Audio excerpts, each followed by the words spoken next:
കഴിഞ്ഞ ദിവസം social media കത്തിച്ചുകൊണ്ട് മമ്മൂട്ടിയുടെ പുതിയ സിനിമയുടെ പേര് അനൗൺസ് ചെയ്തു. കളങ്കാവൽ എന്നാണ് മമ്മൂട്ടി കമ്പനി ഏറ്റവും പുതുതായി നിർമ്മിക്കുന്ന സിനിമയുടെ പേര്.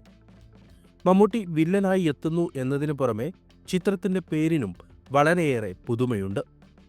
സിനിമയുടെ പേര് അനൗൺസ് ചെയ്തതു മുതൽ അത് എന്താണെന്നുള്ള തിരയലിലാണ് ആരാധകരും സിനിമാ പ്രേമികളും. ഇന്ന് നമ്മൾ ചർച്ച ചെയ്യുന്നത് ആ പേരിന് പിന്നിലുള്ള കഥയും മിത്തുമാണ്. സിനിമ ഇറങ്ങുന്ന സമയം ഈ വിവരണം ഏതെങ്കിലും തരത്തിൽ നിങ്ങളുടെ ആസ്വാദനത്തെ ബാധിക്കുമെന്ന് തോന്നിയാൽ ഈ വീഡിയോ ഇപ്പോൾ തന്നെ സ്കിപ്പ് ചെയ്യാവുന്നതാണ്. അപ്പോൾ നമുക്ക് വീഡിയോയിലേക്ക് കടക്കാം. ഏവർക്കും പുതിയൊരു വീഡിയോയിലേക്ക് സ്വാഗതം. കളങ്കാവൽ എന്നത് ഒരു ചടങ്ങാണ്. വടക്കൻ മലബാറിലെ തെയ്യത്തോട് സാമ്യമുള്ള അനുഷ്ഠാന കലാരൂപമാണ് കളങ്കാവൽ. പ്രധാനമായും തിരുവനന്തപുരം ജില്ലയിലെ വെള്ളായണി ദേവി ക്ഷേത്രത്തിലാണ് ഉത്സവത്തോടനുബന്ധിച്ച് ഈ കലാരൂപം നടക്കാറുള്ളത്. വളരെ രസകരമായ മിത്തുകളും കഥകളും ഈ കലാരൂപത്തിന് പിന്നിലുണ്ട്. ദേവി ഒരു അസുരനെ തിരയുന്നതാണ് ഇതിൻ്റെ ഇതിവൃത്തം. ദാരികൻ എന്ന അസുരനെ വധിക്കാൻ വേണ്ടി ഭദ്രകാളി രൂപം പൂണ്ട ദേവി 4 ദിക്കിലും തിരഞ്ഞു നടക്കുന്നു. ഈ സിനിമയിൽ തീർച്ചയായും മമ്മൂട്ടിയുടെ കഥാപാത്രമാണ് ദാരികനാവുക. വിനായകനാണ് നായകൻ എന്നതുകൊണ്ട് തന്നെ ദാരികനെ അന്വേഷിച്ചിറങ്ങുന്ന ഭദ്രകാളി തീർച്ചയായും വിനായകൻ തന്നെ. കാളിയും ദേവിയും പരമശക്തിയുടെ വ്യത്യസ്ത സ്വഭാവങ്ങളാണെന്നാണ് മനസ്സിലാക്കാൻ കഴിഞ്ഞത്. നന്മയ്ക്ക് വേണ്ടിയാണ് ഒരേ ശക്തിയുടെ ഇരുഭാവങ്ങളും നിലകൊള്ളുന്നത്.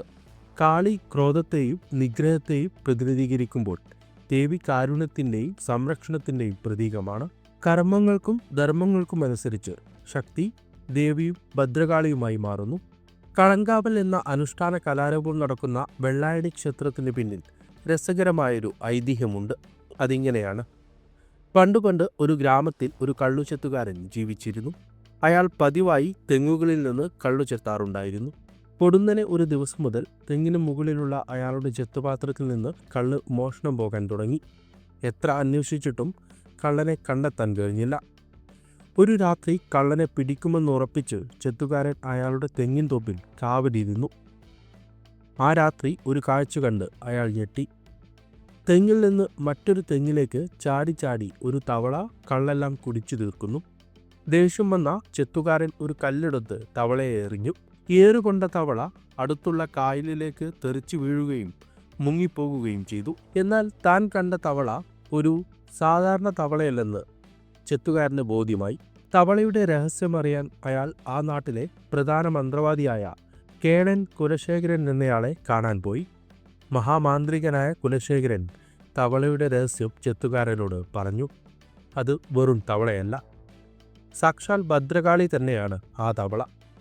പേടിച്ചു പോയ ചെത്തുകാരൻ 7 ദിവസത്തോളം രാപ്പകലില്ലാതെ തവളക്കായി കായലിൽ തിരഞ്ഞു എന്നാണ് കഥ. അവസാനം തവളയെ കണ്ടെത്തുകയും ഒരു താൽക്കാലിക ക്ഷേത്രമുണ്ടാക്കി അവിടെ പ്രതിഷ്ഠിക്കുകയും ചെയ്തു. ആ ക്ഷേത്രത്തിൽ പിന്നീട് 3 വർഷത്തിലൊരിക്കൽ കാളിയൂട്ട് എന്ന പേരിൽ ഉത്സവങ്ങൾ നടത്താൻ ആരംഭിച്ചു. അതാണ് ഇന്നും തുടർന്നു പോരുന്നതെന്ന് പറയപ്പെടുന്നു.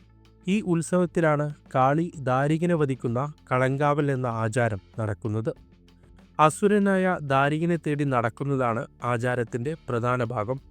അതുകൊണ്ട് തന്നെ വിശ്വാസികളുടെ വീടുകളിലും മറ്റും കാളിയായി വേഷം കെട്ടുന്ന കലാകാരൻ കയറിയിറങ്ങുമെന്ന് പറയപ്പെടുന്നു. ഹിന്ദു പുരാണങ്ങളിൽ പറയപ്പെടുന്ന അസുരനാണ് ദാരികൻ. തൻ്റെ അളവറ്റ ശക്തിയിൽ അഹങ്കാരം മൂത്ത ഒരാളായിരുന്നു ദാരികനെന്ന് പുരാണങ്ങൾ പറയുന്നു. ജനങ്ങളെയും ദേവന്മാരെയും ഉപദ്രവിക്കുന്ന അഹങ്കാരിയാണ് ദാരികൻ. ഈ അസുരൻ്റെ ശല്യം സഹിക്കവയ്യാതെയാണ് കാളി ദാരികനെ നിഗ്രഹിക്കുന്നത്. സിനിമയിലേക്ക് വരുമ്പോൾ മമ്മൂട്ടിയാണ് ദാരികൻ. നാട്ടുകാർക്ക് ഭീഷണിയായ അയാളെ തളക്കാൻ വരുന്ന കഥാപാത്രമാകും നായകനായ വിനായകൻ്റേത്. സിനിമയിൽ ഈ ഐതിഹ്യത്തിൻ്റെ എത്രത്തോളം റെഫറൻസ് ഉണ്ടെന്ന് സിനിമ വരുമ്പോൾ മാത്രമേ പറയാൻ കഴിയുകയുള്ളൂ. എന്തായാലും മികച്ച സിനിമയാകും കളങ്കാവൽ എന്ന് ഉറപ്പാണ്. കാത്തിരുന്നു കാണാം. വീഡിയോ ഇവിടെ അവസാനിപ്പിക്കുന്നു. എന്താണ് ഇതിലെ മമ്മൂട്ടിയുടെ കഥാപാത്രത്തെക്കുറിച്ചും ഈ പേരിനെക്കുറിച്ചും നിങ്ങളുടെ അഭിപ്രായം കമൻറ്റിൽ പറയുക. വീഡിയോ ഇഷ്ടമായാൽ ലൈക്ക് ചെയ്യുക, മറ്റുള്ളവരിലേക്ക് വീഡിയോ എത്തിക്കുക. മറ്റു വീഡിയോസും കണ്ടു നോക്കുക. ചാനൽ സബ്സ്ക്രൈബ് ചെയ്യുക. നന്ദി.